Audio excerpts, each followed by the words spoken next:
नमस्कार प्रिय विद्यार्थियों। आज के वीडियो के माध्यम से हम लोग चर्चा करेंगे बीए फर्स्ट सेमेस्टर सोशियोलॉजी के कुछ ऐसे महत्वपूर्ण प्रश्नों के बारे में, कुछ क्या लगभग आपके 8 इकाइयों से बनने वाले पिछले 3 सालों में विभिन्न विश्वविद्यालयों में जो अब तक क्वेश्चंस पूछे गए हैं लघु उत्तरीय अति लघु उत्तरीय में, उन सभी क्वेश्चंस को आपके लिए छांट करके मैं लाया हूं। और आज के वीडियो के माध्यम से मैं उन सभी प्रश्नों पर चर्चा करने का प्रयास करूंगा, बहुत ही बारीकी के साथ उन प्रश्नों को समझाऊंगा। लघु उत्तरीय हो चाहे अति लघु उत्तरीय प्रश्न हो या दीर्घ उत्तरीय क्वेश्चन हो, आप इन चीजों को पढ़ करके आप कर पाएंगे। ये मैराथन क्लास मान लीजिए, मॉडल पेपर मान लीजिए या फिर रिवीजन क्लास मान लीजिए। इसके बाद में और भी सब्जेक्ट का भी आपका ऐसा अगर आप चाहेंगे तो ऐसी क्लास आपको मैं दे दूंगा। बहुत ही बारीकी के साथ चीजों को समझाऊंगा। समाज शास्त्र अगर आपका सब्जेक्ट है और बीए के प्रथम वर्ष प्रथम सेमेस्टर में आपने एडमिशन लिया है, आप सोच रहे हैं क्वेश्चंस कैसे आते हैं, कौन से क्वेश्चन पिछले साल पूछे गए थे, उन सभी क्वेश्चंस का संग्रह एक ही स्थान पर मैंने कर दिया है और सभी की परिभाषा विशेषता सब कुछ आपको पूरा यूनिट आपका यानी 8 इकाइयों से बनने वाले इंपोर्टेंट प्रश्नों को छांट लिया है। कौन कौन से विश्वविद्यालय से बनने वाले क्वेश्चन से चर्चा करेंगे। लघु उत्तरीय प्रश्नोत्तर संग्रह ये मैंने कलेक्शन किया है। ऐसे आप कहेंगे तो अति लघु उत्तरीय का या फिर आपका दीर्घ उत्तरीय का भी मैं क्वेश्चन श्रृंखला लाऊंगा। ठीक है, न्यू बैच है 2026-27 के लिए, उसी के तहत क्लास हो रही है। आपने यूनिट नंबर 1 की पूरी क्लास देख ली है। अब यूनिट नंबर 2 को करवाने से पहले मैंने सोचा कि आपको एक मॉडल पेपर यानी कि एक रिवीजन क्लास आपके लिए दी जाए, इसमें आपको पिछले वर्ष के क्वेश्चंस को मैं क्वेश्चंस के आंसर आपको बारीकी के साथ समझाऊंगा, तो आपको भटकना नहीं पड़ेगा या आपको ऐसा नहीं लगेगा कि इससे पहले आपने सोशियोलॉजी को नहीं पढ़ा है। ठीक है, यह बात आप ध्यान रखेंगे। आपके लिए कुछ विशेष सूचना क्या है कि ये वीडियो क्यों इंपॉर्टेंट है, क्यों इस वीडियो को अंत तक देखना जरूरी है। सबसे पहली बात, यह संकलन पिछले 3 वर्षों में पूछे गए प्रश्नों के आधार पर इसको सेट किया गया है। सभी प्रश्न उत्तर परीक्षा की दृष्टि से अति महत्वपूर्ण है यानी बहुत महत्वपूर्ण है। यह संकलन निम्न सभी राज्य विश्वविद्यालयों खास करके जो है सभी विद्यार्थियों के लिए उपयोगी है, जो कि जितने भी कॉलेज आपके हैं जो कि स्टेट यूनिवर्सिटी से संबंधित है। जैसे कि आपको बता दूं, बिहार के सभी विश्वविद्यालयों के लिए इंपॉर्टेंट है लेक्चर, राजस्थान के सभी विश्वविद्यालयों के लिए इंपॉर्टेंट है, झारखंड के सभी विश्वविद्यालयों के लिए इंपॉर्टेंट है, उत्तराखंड के सभी विश्वविद्यालयों के लिए इंपॉर्टेंट है और उत्तर प्रदेश के सभी विश्वविद्यालयों के लिए इंपॉर्टेंट है। अब उत्तर प्रदेश के सभी विश्वविद्यालय जिनका नाम एक्चुअली में क्या है कि उत्तर प्रदेश से मैं हूं तो सारे विश्वविद्यालयों के नाम जानता हूं, बाकी बिहार, राजस्थान, झारखंड, उड़ीसा मतलब कि जहां पर हिंदी समझी आती है, समाजशास्त्र सब्जेक्ट है, अंग्रेजी मतलब वहां सब में आपको यही चीजें मिलेंगी। जैसे कि उत्तर प्रदेश के सारे विश्वविद्यालयों के नाम, जैसे कि राम मनोहर लोहिया अवध विश्वविद्यालय अयोध्या में पढ़ती है, वीर बहादुर सिंह पूर्वांचल विश्वविद्यालय ये जौनपुर में पड़ता है। इससे संबंधित जितने भी कॉलेज हैं सबकी तैयारी हो जाएगी आपकी। महात्मा गांधी काशी विद्यापीठ बनारसी में पड़ती है। जन नायक तो देखिए यहाँ पर मैं गया हूँ, ठीक है, यहाँ पर गया हूँ मैं, और मैं बता दूं महात्मा गांधी काशी विद्यापीठ में जाना आना लगा ही रहता है। ठीक है, जन नायक चंद्रशेखर बलिया विश्वविद्यालय इसमें नहीं गया हूँ, एमजी पैरी बरेली इसमें जाना है अभी। ठीक है, रोहिलखंड विश्वविद्यालय में, तो ये हो गया आपका। इसके अलावा अगला विश्वविद्यालय आपका राजा महेंद्र प्रताप सिंह स्टेट यूनिवर्सिटी अलीगढ़ में है, यहाँ पर भी नहीं गया हूँ। चौधरी चरण सिंह मेरठ विश्वविद्यालय यहाँ पर भी जाना है। ठीक है, इसके अलावा छत्रपति साहू जी महाराज कानपुर विश्वविद्यालय मैंने खाना भी खाया है मेस का। ठीक है, अंदर हॉस्टल में भी रहा हूँ, यहाँ पर मैं गया हूँ। छत्रपति साहू जी महाराज कानपुर विश्वविद्यालय कल्याणपुर में है, कानपुर में। ठीक है, इससे संबंधित सारे कॉलेज। महाराजा सुहेल देव आजमगढ़ विश्वविद्यालय की अगर बात की जाए, अभी जल्दी खुला है आजमगढ़ में। दीनदयाल उपाध्याय गोरखपुर विश्वविद्यालय में मैं गया हूँ टहलने के लिए।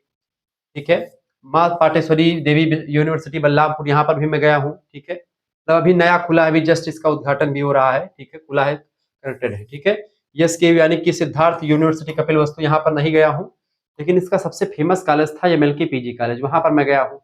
राम मनोहर लोहिया का सबसे फेमस कॉलेज है साकेत या फिर आपका एलबीएस, या और अगर बहराइच में देखिए तो किसान पीजी कॉलेज। इन सभी कॉलेज में मैं गया हूँ एक आध बार। डॉक्टर भीमराव अम्बेडकर आगरा विश्वविद्यालय अम्बेडकर यूनिवर्सिटी ये आपका आगरा में पड़ती है, यहाँ पर नहीं। बुंदेलखंड यूनिवर्सिटी झांसी, ठीक है। प्रोफेसर रज्जू भैया स्टेट यूनिवर्सिटी प्रयागराज, उसका नाम लिखना भूल गए तो वो सब चीजें यहाँ पर आपको मिल जाएंगी। यानी इन सभी का जो है लेक्चर्स आपको यहाँ पर मिलेगा। ठीक है, नोट यहाँ पर ये है कि यहाँ पर ये जो लेक्चर है आपको संकलन बीए प्रथम सेमेस्टर के विद्यार्थियों के लिए तैयार किया गया है, जिससे वे आगामी परीक्षा में श्रेष्ठ अंक प्राप्त कर सकते हैं। अब इन प्रश्नों को मैं बहुत ही बारीकी के साथ आपको समझाने वाला हूँ, यह बात आप ध्यान रखेंगे। ठीक है समझने का प्रयास करें। पहला क्वेश्चन आ चुका है, प्राथमिक समूह के उदाहरण दीजिए। प्राथमिक समूह किसे कहते हैं, प्राथमिक समूह का उदाहरण दीजिए। ऐसे आपका लघु उत्तरीय में क्वेश्चन आया हुआ है और आ भी सकता है। हेडिंग डालिएगा प्राथमिक समूह। जब भी आपको ऐसे प्रश्न मिले तो जो भी पूछा है उसकी हेडिंग डाल दीजिए, प्राथमिक समूह का अर्थ। देखिए, समाज में ऐसे छोटे और निकट संबंध वाले सामाजिक समूह, मतलब कि समूह जहां व्यक्ति का संबंध भावात्मक, आत्मीय और प्रत्यक्ष होता है, उन्हें प्राथमिक समूह कहते हैं। जैसे कि अपना परिवार जो होता है वो प्राथमिक समूह होता है। परिवार में हमारा संबंध प्रत्यक्ष होता है, हम आपको जानते हैं, आप हमको जानते हैं, आप अपने पिताजी को, आपके पिताजी आपको जानते हैं, पर्सनली संबंधित हैं। और कोई प्रकार का कोई औपचारिक संबंध नहीं है, अनौपचारिक संबंध है। आप एक दूसरे से खूनी रिश्ते से जुड़े हुए हैं, यानी कि एक दूसरे से बहुत ही वेल कनेक्टेड हैं, किसी प्रकार का कोई स्वार्थ के हिसाब से नहीं जुड़े हुए हैं, ठीक है। मित्र समूह हो गया, आपकी मित्र मंडली हो गई, बच्चों का खेल समूह हो गया 4-5 लोगों का, या आस पड़ोस हो गया, ये सब आपके प्राथमिक समूह में आते हैं। समूहों को दो भागों में बांटा है किसने? चार्ल्स कूले ने। एक है प्राथमिक समूह, एक है द्वितीयक समूह। द्वितीयक समूह जैसे एक कंपनी में काम कर रहे लोगों का समूह, वो द्वितीयक समूह होता है, ठीक है। एक समिति में काम कर रहे लोगों का समूह, ये आपका द्वितीयक संबंध होता है। यानी द्वितीयक संबंधों में, द्वितीयक समूहों में अनौपचारिक संबंध, अनौपचारिक मतलब औपचारिक संबंध, यानी कि केवल एक जो है एक व्यवस्थित तरीके से चीजें होती है, जैसे कि एक ऑफिस में काम कर रहे लोगों का संगठन या समूह जो होता है द्वितीयक समूह कहलाएगा। उसमें कोई भावात्मक या फिर कोई आत्मीय संबंध नहीं होता है, जबकि प्राथमिक समूह में आत्मीय संबंध होता है। चार्ल्स कूले ने दो प्रकार के समूह बांटे समाज में, एक प्राथमिक समूह और एक द्वितीयक समूह। एक दूसरे विद्वान है ग्राह समनर। ग्राह समनर ने, उन्होंने भी समूहों को दो भागों में बांटा। पहला समूह है अंतः समूह, दूसरा है बाह्य समूह। जिसको चार्ल्स कूले प्राथमिक समूह कहते हैं, उसी को ग्राह समनर अंतः समूह कहते हैं। जिसको वो द्वितीयक समूह कहते हैं, उसको ग्राह समनर बाह्य समूह कहते हैं, ठीक है। यह बात आप ध्यान रखिएगा।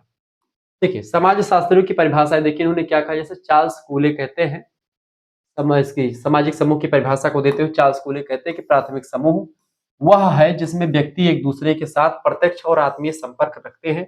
यानी जैसे परिवार आपका एक दूसरे से जुड़े हुए हैं और निकटता का संबंध होता है, ठीक है। जैसे कोई किसी का चाचा है, कोई किसी का पापा है, कोई किसी का मम्मी है, इस तरीके से।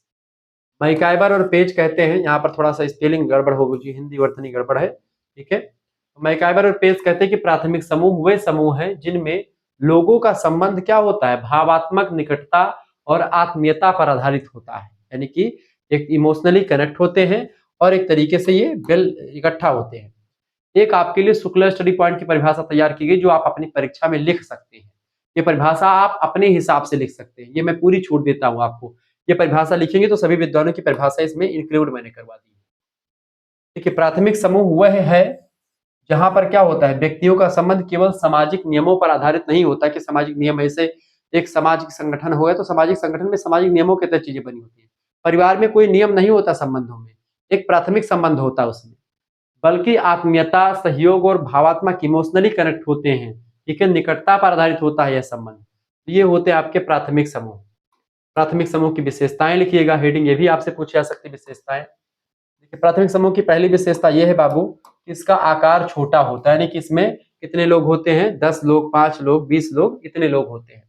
संयुक्त परिवार में 20 लोग मान लीजिए, छोटे परिवार में 4-5 लोग मान लीजिए। प्रत्यक्ष और आमने सामने का संबंध होता है, ऐसा नहीं है कि भाई कोई बहुत दूर का संबंध है। आमने सामने का प्रत्यक्ष संबंध होता है, एक दूसरे का रिश्ता होता है, उसको लोग जानते हैं। अगला बात है भावात्मक लगाव और आत्मीयता का संबंध, यहाँ पर आपको दिखाई पड़ता है, यानी कि इमोशनल तरीके से कनेक्टेड होते हैं और यहाँ पर आत्मीयता का सहयोग, यानी कि एकदम से लोग एक दूसरे को जानते हैं, बहुत ही करीब से जानते हैं, ऐसा संबंध यहाँ पर आपको पाया जाता है, ठीक है। इसके अलावा अस्थायित्व तो अधिक होता है। यहाँ पर प्राथमिक समूह जो है भंग नहीं होते जल्दी, जबकि द्वितीयक समूह भंग हो जाते हैं। द्वितीयक समूह अस्थायी होते हैं, प्राथमिक समूह कैसे होते हैं, अस्थायी होते हैं, ये भंग नहीं होते हैं। क्लियर। इसके अलावा मतलब कि व्यक्तिगतता और सहयोग की भावना यहाँ पर होती है, यानी कि अगर कोई व्यक्ति जो है वो अपने आप में स्वतंत्र भी है और अगर उसको कुछ हो जाता तो उसका परिवार या उसका समूह जो है उसका साथ पूरा का पूरा देता है। इस तरीके से एक बहुत जबरदस्त प्रणाली होती है प्राथमिक समूह की। प्राथमिक समूह तो ये हो गया आपका विशेषताएं, अर्थ, परिभाषा, विशेषता हो गई। अब इसके उदाहरण को भी मैं समझा देने प्रयास करूंगा। इस तरीके से ये पहला क्वेश्चन हुआ। अब यहाँ पर कई पहलू, किस तरीके से भी क्वेश्चन पूछा जाए आप आसानी से लिख पाएंगे। देखिए, प्राथमिक समूह के उदाहरण जैसे कि अपना परिवार, ठीक है, जिस परिवार में हम रहते हैं वो परिवार प्राथमिक समूह का उदाहरण है। दूसरा, मित्र मंडली जो होती है अपनी, वो भी क्या है, उदाहरण है, ठीक है। पास मतलब पड़ोस का समूह, बच्चों का खेल समूह, ये सब क्या है, ये सब जो है प्राथमिक समूह के उदाहरण में शामिल हैं। आपसे प्रश्न परीक्षा में अति लघुत्तरीय, लघुत्तरीय, दीर्घोत्तरीय में, ऑब्जेक्टिव में कोई भी क्वेश्चन पूछा जाए आप आसानी से कर पाएंगे, ठीक है। तो ये प्रश्न का उत्तर हो गया। ऐसे ही हम और आगे बहुत सारे प्रश्नों को हमने रखा है, उन सभी का उत्तर समझेंगे। बहरहाल यहाँ पर आपके लिए व्यवस्था क्या की गई कि अगर आपको हमारे ग्रुप में जुड़ना है या इसकी पीडीएफ लगभग में 30-35 क्वेश्चन हैं आपके ऐसे। ये 35 क्वेश्चन ऐसे हैं जो कि पिछले 3 वर्षों में परीक्षा में पूछे गए हैं। इनका पूरा कलेक्शन यूनिट नंबर 1, 2, 3, 4, 5 इन सभी का नोट्स तैयार किया जा रहा है।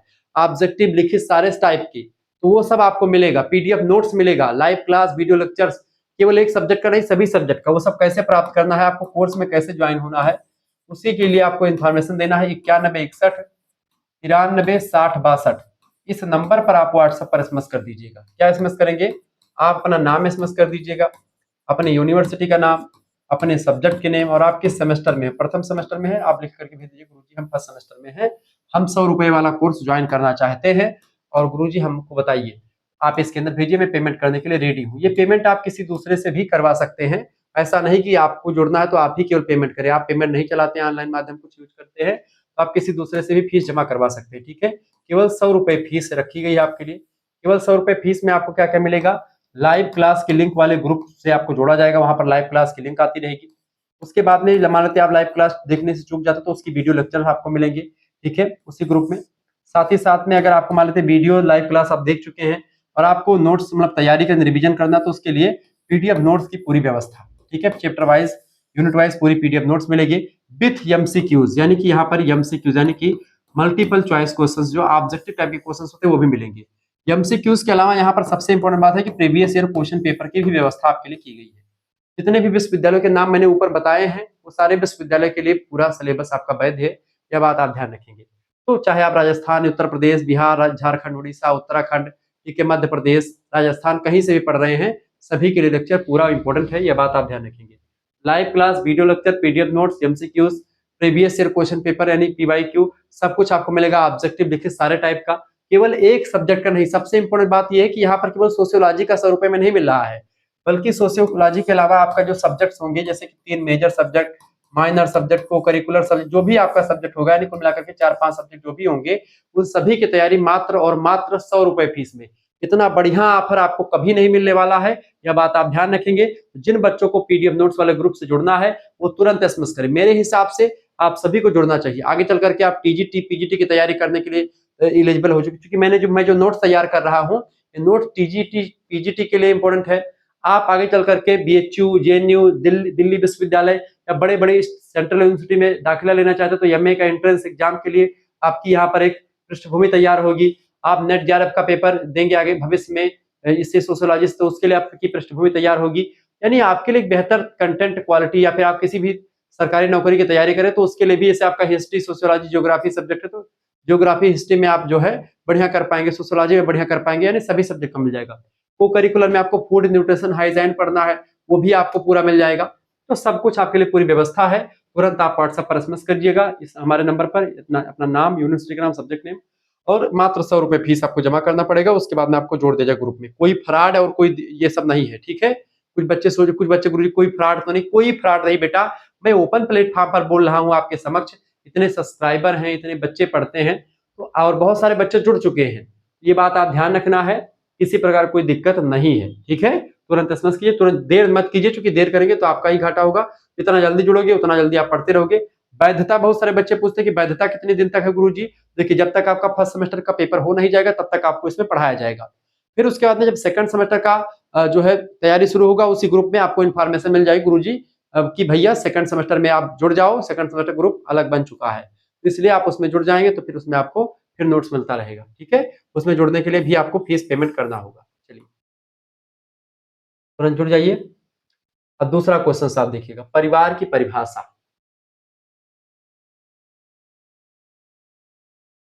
परिवार की परिभाषा, परिवार का अर्थ, हेडिंग डालिएगा सबसे पहले, परिवार का अर्थ। परिवार किसे कहते हैं? परिवार, देखिए परिवार समाज की सबसे छोटी इकाई होती है, ठीक है। इसमें माता पिता रहते हैं, अविवाहित बच्चे भी रह सकते हैं, विवाहित बच्चे भी हैं, और अन्य सदस्य एक साथ रहते हैं। और यहाँ पर सबसे इंपॉर्टेंट बात है कि इसमें रक्त संबंध, ब्लड रिलेशन पाया जाता है। जैसे पिता का पुत्र से, पुत्र का माता जी से, भाई बहन सब सगे संबंधी होते हैं, कोई अलग का नहीं होता। इसमें विवाह के द्वारा परिवार का निर्माण होता है, और दत्तक संबंध के आधार पर जुड़े भी, दत्तक माने होता है कि हम उसको जो है गोद ले सकते हैं बच्चों को, तब भी यानी गोद लिए बच्चे भी परिवार का निर्माण करते हैं, ठीक है। ये बात आप ध्यान रखिएगा, इस तरीके से हम चीजों को समझ रहे हैं। तो परिवार यह होता है बाबू, नोट्स आपको अच्छा लग रहा है जिस तरीके से मैंने यहाँ पर लिख रखा है, आपके लिए तैयार किया है, एकदम से परफेक्ट नोट्स मैंने तैयार किया है। बहुत ही मेहनत लगती है ऐसे नोट्स को बनाने में, तो आप प्लीज वीडियो को लाइक करके चैनल को सब्सक्राइब कर दीजिएगा और वीडियो को शेयर कर दीजिएगा और हमारे ग्रुप से जुड़ जाइएगा। समाज शास्त्रियों की परिभाषाएं, देखिए मैकाइवर और पेज कहते हैं, यहाँ पर थोड़ा सा वर्तनी हिंदी में थोड़ा बहुत कहीं कहीं पर मात्रा वगैरह मिस्टेकिंग हो गई होगी, ठीक है, चूंकि जो है मेहनत से बनाया गया, तो इसमें क्या होता है कि इसको थोड़ा सा देख लीजिएगा, क्योंकि कभी कभी हिंदी फॉन्ट में दिक्कत आ जाती है। मैकाइवर और पेज, परिवार वह समूह है जिसमें यौन संबंध का संस्थाकरण होता है। संस्थाकरण मतलब कि क्या होता है, परिवार के द्वारा ही एक क्या होता है, विवाह होता है, विवाह के द्वारा बच्चे जो होते हैं, एक लड़का एक लड़की एक साथ एक कमरे में रह सकते हैं। परिवार संस्था का जब तक मोहर नहीं लगता, या विवाह संस्था का, तब तक वो नहीं रह सकता। समाज में जैसे अभी आप देख रहे होंगे कि जो अनुरुद्धाचार्य जी महाराज है या प्रेमानंद जी महाराज है, जिनके खिलाफ लोग जो है तमाम प्रकार के सवाल उठा रहे हैं कि इन्होंने ऐसा किया, इन्होंने ऐसा किया, फलाना ढमाका दुनिया भर का बताते हैं। उन लोगों ने बहुत अच्छी अच्छी बातें, जो जो अच्छी बातें बोलते हैं उन पर कोई नहीं बोलता है, लेकिन एक आध बात अगर बुरी निकल गई ना, या बुरी भी वो बात नहीं है, उन्होंने अच्छे के लिए ही बात बोला है, ठीक है, लेकिन उसको लेकर के पहुंच जाती है पता नहीं कहां कहां से, उसका जो है करने के लिए कि हाँ जो है विरोध करने के लिए बागे, क्योंकि किसी की अच्छाइयां किसी को नहीं दिखती हैं, बस एक बुराई मिल जाती है, उसी को पकड़ करके उसको घसीटने का प्रयास करते हैं। और भी बुराई नहीं है, बुराई नहीं है, वो भी अच्छा, समाज को संस्कार ही दे रहे हैं, समाज को अपनी संस्कृति बता रहे हैं कि किस तरीके से हमको रहना चाहिए, ठीक है। और जहां बच्चे पैदा कर उनका पालन पोषण किया जाता है, उसको हम परिवार कहते हैं, ठीक है। जॉर्ज पीटर मर्डॉक कहते हैं कि परिवार सामाजिक जीवन की सार्वभौमिक संस्था, सार्वभौमिक माने क्या होता है, यूनिवर्सल है। यूनिवर्सल का मतलब होता है बाबू, यह संस्था जो होती है, ऐसा नहीं है कि ये एक प्रकार से केवल एक समाज में, तो परिवार सभी समाजों में होता है और हमेशा होता था, हमेशा होता रहेगा। यानी जैसे कि sun rises in the east, सूर्य पूरब से उदय होता है और पश्चिम में अस्त होता है, ये एक यूनिवर्सल फैक्ट है, सार्वभौमिक सत्य है, इसमें टेंस नहीं बदलता है, आप पढ़ते होंगे पहले टेंस में। ऐसे ही यहाँ पर भी होता है, यूनिवर्सल चीजें मतलब सार्वभौमिक चीजें हैं, यानी ये हमेशा बदलती नहीं। परिवार हर समाज में होता है जिसमें वयस्क पुरुष, स्त्री और उनके बच्चे एक साथ रहते हैं, एक इकाई के रूप में जीवन व्यतीत करते रहते हैं और अपना जीवन यापन करते हैं, तो परिवार वह होता है। अब शुक्ला स्टडी पॉइंट की एक विशेष परिभाषा आपके लिए तैयार की गई, बेसिकली आपके लिए। परिवार समाज की मूल इकाई है, मूल माने सबसे छोटी इकाई है, जहां पर प्रेम, विश्वास और जिम्मेदारी, इसके साथ साथ परंपरा पीढ़ी दर पीढ़ी हस्तांतरित होती। परंपरा माने जो एक प्रकार से ट्रेडिशंस हैं हमारे, जो हमारे रीति रिवाज हैं, कल्चर्स हैं, वो हम अपने पिता से सीखते हैं, पिताजी हमारे अपने पिताजी से सीखे होंगे, हम अपने बच्चे को सिखाएंगे, हमारा बच्चा अपने बच्चे को सिखाएगा। ये पीढ़ी दर पीढ़ी हस्तांतरित होती रहती है, संस्कृति हो चाहे परंपरा हो चाहे रीति रिवाज हो, ठीक है। तो परिवार के द्वारा ही ऐसी चीजें होती हैं, परिवार ये होता है। परिवार की विशेषताएं भी हमने लिख रखी है आपके लिए, नोट्स ऐसे ही तैयार किए थे। नोट्स बेसिकली सरल और कम होते हैं। नोट्स का मतलब अगर आपको, अब यहां से अगर आप इन चीजों को पढ़ लेंगे तो किताब सीरीज ये सब आपको खरीदने की जरूरत भी नहीं पड़ेगी। विशेषताएं क्या है, इससे बाहर एक भी क्वेश्चन आपका लघु उत्तरीय में नहीं आने वाला, ये बात आप ध्यान रखेंगे, जिस हिसाब से मैंने आपके लिए सेट किया है चीजें। विवाह जो परिवार जो होता है, इसमें रक्त रक्त का संबंध होता है, विवाह और दत्तक संबंध पर आधारित होता है, यानी कि एक तो खूनी रिश्ता होता है, माता पुत्र का, पिता पुत्र का। विवाह यानी कि अगर आप परिवार कैसे बनता है, आप कहीं दूसरे जहाँ की जगह से शादी कर ली, कोई लड़की ले के आए, तो उससे परिवार का निर्माण होता है। दत्तक माने मान लेते हैं कि आपके पास लड़का लड़की नहीं है, तो आप जो है गोद ले लेते हैं किसी को, उससे भी परिवार का निर्माण कर सकते हैं। दूसरी बात, भावात्मक सामाजिक और आर्थिक एकता, यानी इसमें इमोशनली कनेक्टिविटी होती, भावात्मक रूप से लोग जुड़े रहते हैं। जैसे माता और पिता का, माता पिता या पति पत्नी का प्रेम, पिता पुत्र का प्रेम, माता पुत्र का प्रेम, ये सब प्रेम आपको मिलता है। सामाजिक और आर्थिक एकता इसमें परिवार के द्वारा बनी रहती है। बच्चों के पालन पोषण की व्यवस्था परिवार में होता है। ऐसे कोई बच्चा पैदा होता है परिवार में, सभी लोग उसको अच्छे तरीके से देखभाल करके और बच्चे की पालन पोषण करते हैं।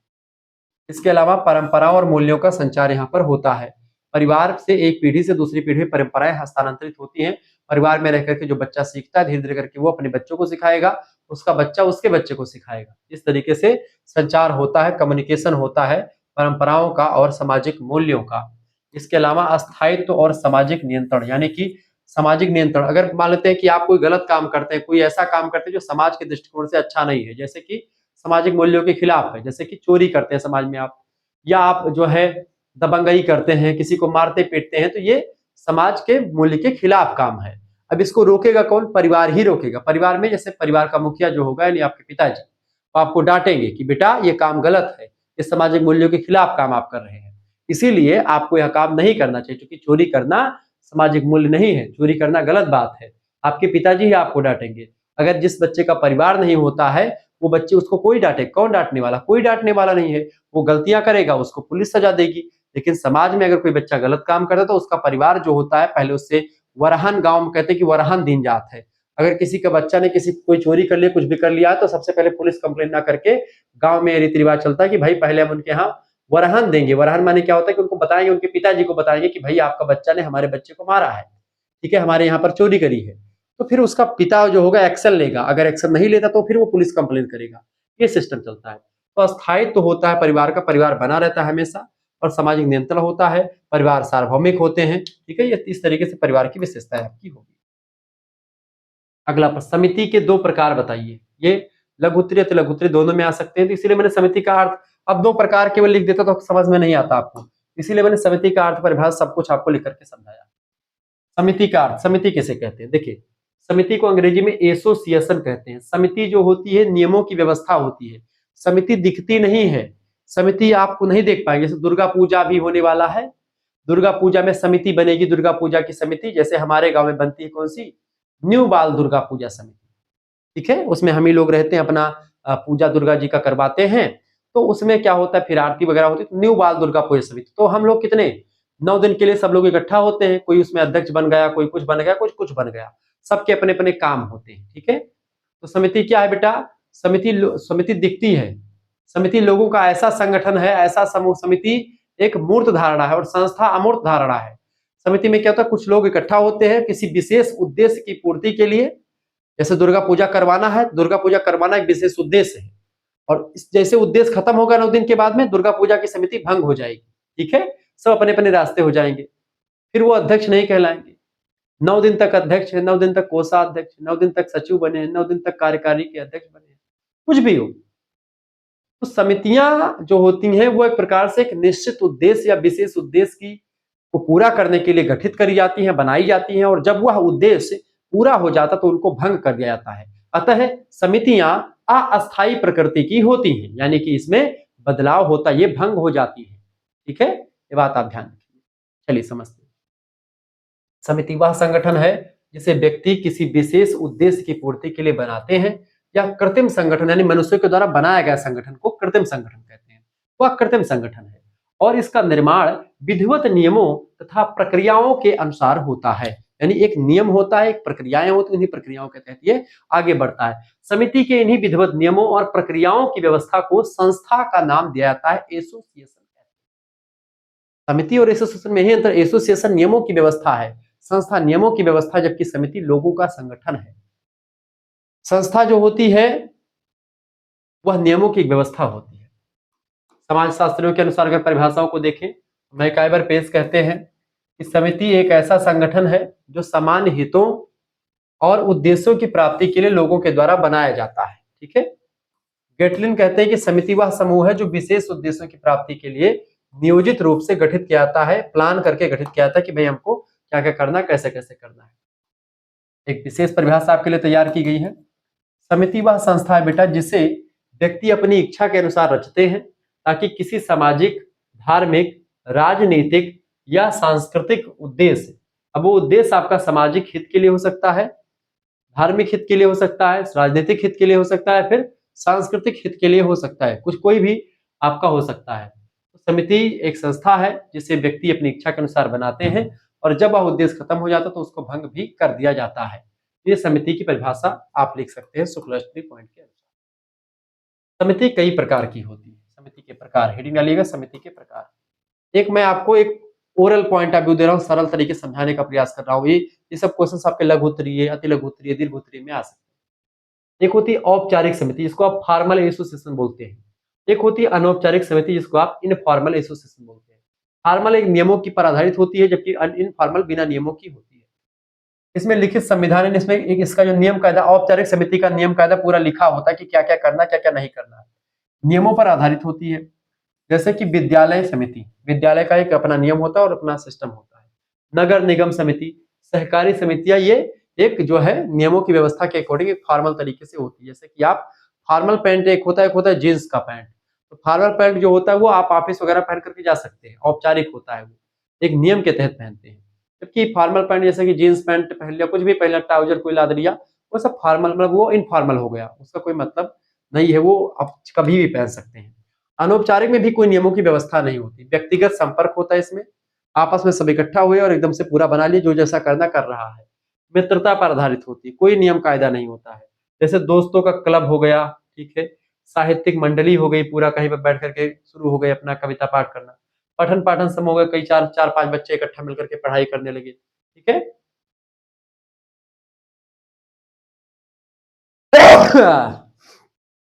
सॉरी, यही सब होता है आपका समिति के प्रकार।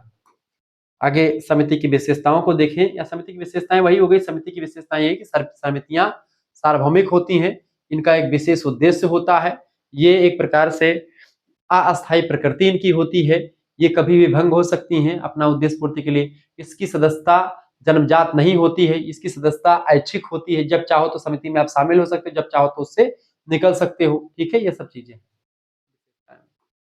चौथा क्वेश्चन आ चुका है डॉक्टर के एम। संयुक्त परिवार की परिभाषा दी। संयुक्त परिवार माने तो ज्वाइंट फैमिली, जो बड़ा परिवार होता है। संयुक्त परिवार का अर्थ हेडिंग डालिएगा, लिखिएगा। ज्वाइंट फैमिली वह है जिसमें माता पिता, उनके विवाहित पुत्र, पुत्र वधू यानी कि पतोहू, अविवाहित पुत्र पुत्रियां, कभी कभी अन्य संबंधी यानी चाचा चाची, ठीक है, दादा दादी, ये सब भी साथ में रहते हैं, यानी एक पीढ़ी के नीचे रहते हैं, एक छत के नीचे रहते हैं। सामूहिक रसोई होती है, सभी लोग इकट्ठा खाना बनता है, सब लोग खाते पीते हैं।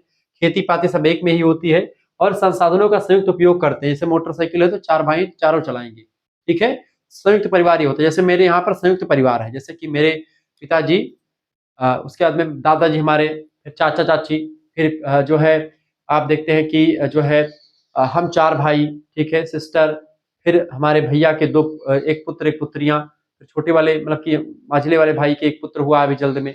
तो इस तरीके से फिर उसके बाद में फिर मेरी शादी हो सकता है होने वाली हो जल्द ही, ठीक है। तो कहीं ना कहीं पे ये सब चीजें आगे, जब फिर छोटे भाई की शादी होगी, तो फिर उसके बाद सिस्टर की शादी होगी, तो ये सब एक प्रकार से आप देखेंगे कि परिवार लंबा होता जा रहा है। तो संयुक्त परिवार का ही एक प्रकार से ये है। ज्वाइंट फैमिली जो होती है, उसी से न्यूक्लियर फैमिली बनती है। मान लेते हैं अभी कोई शादी हो जाए और कोई अपनी बीवी को लेकर के शहर में जाकर के बस जाए, वो न्यूक्लियर फैमिली होगी, वो केंद्रीय परिवार होगा। उसको क्या बोलेंगे? न्यूक्लियर फैमिली, यानी केंद्रीय परिवार। माता पिता और उनके अविवाहित बच्चे मिलकर के एक जो है केंद्रीय परिवार का निर्माण करते हैं, जहां पर केवल माता पिता होते हैं, पति पत्नी और उनके बच्चे, जिनकी शादी नहीं होती है। अगर शादी हो जाएगी तो संयुक्त परिवार की कैटेगरी में आ जाएंगे, यानी 3 पीढ़ी कम से कम, या 2 पीढ़ी कम से कम पूरा एक साथ रहते हैं। 3 पीढ़ी मान लीजिए विवाहित के साथ, ठीक है। तो जहां पर भी 3 पीढ़ी एक साथ रहती है वो संयुक्त परिवार होता है, जहां पर खाना इकट्ठा बनता है, खेती पाती सब एक में होती है, संसाधनों पर सबका एक सा अधिकार होता है, ठीक है, परिवार का एक मुखिया होता है, ये सब चीजें। समाजशास्त्री की परिभाषा, डॉक्टर के एम कपाड़िया कहते हैं कि संयुक्त परिवार वह परिवार है जिसमें 2 या 2 से अधिक विवाहित जोड़े और उनके बच्चे एक साथ घर में रहते हैं। 2 या 2 से अधिक विवाहित जोड़ा रहता हो और उनके बच्चे भी साथ में ही रहते हो, ऐसे परिवार को संयुक्त परिवार कहते हैं। जन के बोस नाम के विद्वान कहते हैं कि संयुक्त परिवार एक ऐसा परिवार है जिसमें माता पिता, पुत्र पुत्रवधू और अन्य सदस्य सामूहिक जीवन व्यतीत करते हैं, तथा आर्थिक, सामाजिक और धार्मिक उत्तरदायित्व सभी का अलग अलग होता है। सभी लोग साझा करते एक दूसरे को समझते हैं और जीवन यापन करते हैं। ये परिवार संयुक्त परिवार होता है। शुक्ला स्टडी पॉइंट संयुक्त परिवार के बारे में कहता है कि संयुक्त परिवार वह परिवार है जहां अनेक पीढ़ियां एक साथ एक ही छत के नीचे रहती हैं, संयुक्त श्रम करते हैं। सभी लोगों का जो काम काज होता है, सबका अपना अपना काम सब मिल करके करते हैं, और सामूहिक सुख दुख में सहभागी होते हैं। किसी को दुख पड़ा तो उसके दुख में सभी दुखी, किसी को सुख पड़ा तो उसके सुख में सभी सुखी अनुभव करते हैं। इस तरीके से संयुक्त परिवार का निर्माण होता है। ये समझ में आ रहा होगा, इसमें कोई रॉकेट साइंस जैसी कोई बात नहीं, सरल भाषा में मैं आपको समझा रहा हूं। संयुक्त परिवार की विशेषताएं, हेडिंग डालिएगा, संयुक्त परिवार की विशेषताएं। क्या होता है संयुक्त परिवार की विशेषताएं? देखिए, अब इसमें आपका अलग अलग टॉपिक भी तैयार हो रहा है। इसमें आपको संयुक्त परिवार मैंने पढ़ाया नहीं, लेकिन संयुक्त परिवार आप समझ रहे होता क्या है। तो एक आपका एग्जाम पॉइंट ऑफ व्यू से अगर देखें तो ये लेक्चर जो मैं आपको पढ़ा मॉडल पेपर रिवीजन क्लास, ये आपके लिए बहुत परफेक्ट है। आप 2-3 वीडियो जैसे देख लेंगे, आपको कहीं से कुछ पढ़ने की जरूरत ही नहीं पड़ेगी। सारे चैप्टर, सारे यूनिट से बनने वाले इंपॉर्टेंट प्रश्नों को मैंने इसमें शामिल कर दिया है। कहीं से भी क्वेश्चन आपका किसी विश्वविद्यालय में ऐसे क्वेश्चन जो है आए हैं और उसको मैंने छोड़ा नहीं है, सब कुछ कवर किया है। सब कुछ सरल भाषा में आपके लिए तैयार किया ताकि आप इसको समझ सकें, पढ़ सकें, अच्छे तरीके से जान सकें। विशेषताएं देखिए, एक छत के नीचे अनेक पीढ़ियां रहती हैं, सामूहिक रसोई और सामूहिक खर्चा एक साथ होता है, संयुक्त संपत्ति यानी सभी की संपत्ति में बराबर हकदार होते हैं, सभी की उत्तरदायित्व भी सबका अपना अपना होता है। तो इस तरीके से ये संयुक्त परिवार की विशेषता है। इसके अलावा परिवार का प्रमुख अधिकार, परिवार प्रमुख का अधिकार यानी कि इसमें परिवार का एक मुखिया होता है, सहयोग, आत्मीयता और परंपरा का संरक्षण इसमें होता रहता है संयुक्त परिवार में। ठीक है, हर चीज होती रहती है। अगला क्वेश्चन आ चुका है आपका 5वां टॉपिक है बहिर्विवाह। बहिर्विवाह किसे कहते हैं भैया? बहिर्विवाह का अर्थ, हेडिंग वाले को बहिर्विवाह का अर्थ देखिए, जब विवाह अपने ही कुल में, गोत्र में या जाति के बाहर, यानी जब विवाह अपने ही कुल, गोत्र या जाति के बाहर किया जाता है तो उसे बहिर्विवाह यानी कि एक्सोगेमी कहते हैं। यानी कि अपने कुल, अपने गोत्र और अपनी जाति से बाहर जब विवाह हम करते हैं तो उस विवाह को हम बहिर्विवाह कहते हैं। ठीक है, क्लियर? समाजशास्त्री कई सारे जो अपनी अपनी परिभाषा देते हैं, आइए समझने का प्रयास करते हैं। रेडक्लिफ ब्राउन कहते हैं कि बहिर्विवाह वह विवाह है, विवाह नियम है जिसमें व्यक्ति अपने ही वंश या अपने गोत्र में विवाह नहीं करता है, वो अपने वंश या अपने गोत्र से इतर विवाह करता है, वो बहिर्विवाह होता है। एच.एम. जॉनसन कहते हैं कि बहिर्विवाह वह नियम है जिसके अनुसार विवाह किसी निर्धारित समूह के बाहर ही किया जाता है, कि भाई आप इसमें विवाह नहीं कर सकते, इसमें विवाह कर सकते हैं। ठीक है, अंतर्विवाह क्या होता है कि अपनी जाति में विवाह करने को अंतर्विवाह कहते हैं। ठीक है, तो अंतर्विवाह में भी नियम होता है, जैसे सपिंडीय विवाह, सप्रवर विवाह नहीं कर सकते आप। सपिंड माने क्या होता है, जैसे कि मान लेते हैं 1 मिनट के लिए, मेरा गोत्र है गर्ग गोत्र। ठीक है, मेरा गोत्र है गर्ग गोत्र, मैं शुक्ला ब्राह्मण हूं, यानी शुक्ल हूं, मामखोर शुक्ल। ठीक है, शुक्ल हूं और इसमें जो है कौन सा शुक्र, मामखोर शुक्ल। तो ये सपिंड, सप्रवर और जो है ये आपका आ जाएगा सगोत्रीय, गोत्र हो गया, सपिंड, सप्रवर ये आपका हो गया। तो इसमें अगर कोई लड़की होगी वह भी शुक्ल ही होगी और उसका गोत्र जो है गर्ग होगा, उसे शुक्लों का गोत्र गर्ग ही होता है। ठीक है, या गोत्र कुछ कहीं अलग हो गया मान लेते हैं, तो अगर मतलब गोत्र भी मिल जाता तो कभी कभी कर लेते हैं लोग, लेकिन ये करना नहीं चाहिए। अगर गोत्र मिल जा रहा है तो शादी नहीं हो सकती। अगर शुक्ल है, वैसे मामखोर शुक्ल की कोई लड़की है और मेरे यहाँ रिश्ता लेकर के आए हैं कि शुक्ला जी शादी कर लीजिए, तो बिल्कुल हमारी शादी तो भाई अब जो है लगभग में होने ही वाली है, तो उस दिन में सूचना आपको मिलेगी।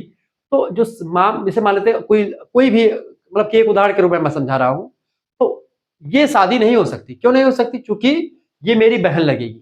ठीक है, यानी गर्ग गोत्र की लड़की या शुक्ल वंश की लड़की या मामखोर लड़की जो होगी शुक्ल वंश की, वो जो है मेरी सिस्टर लगेगी। वो कहीं पर भी हो, पृथ्वी पर किसी कोने में रह रही हो, लेकिन वो क्या है, मेरी बहन लगेगी, मेरी सिस्टर लगेगी। हिंदू धर्म की यही खासियत है शादी। इसीलिए अनुराधाचार्य जी कहते हैं, क्या बोले थे, भाई देखो जब तक शादी नहीं होती तब तक सब आपकी बहनें हैं, शादी के बाद में जिससे शादी हो जाए वो आपकी पत्नी है, बाकी सारी फिर बहनें हैं, माताएं हैं। ठीक है, बेटियां हैं।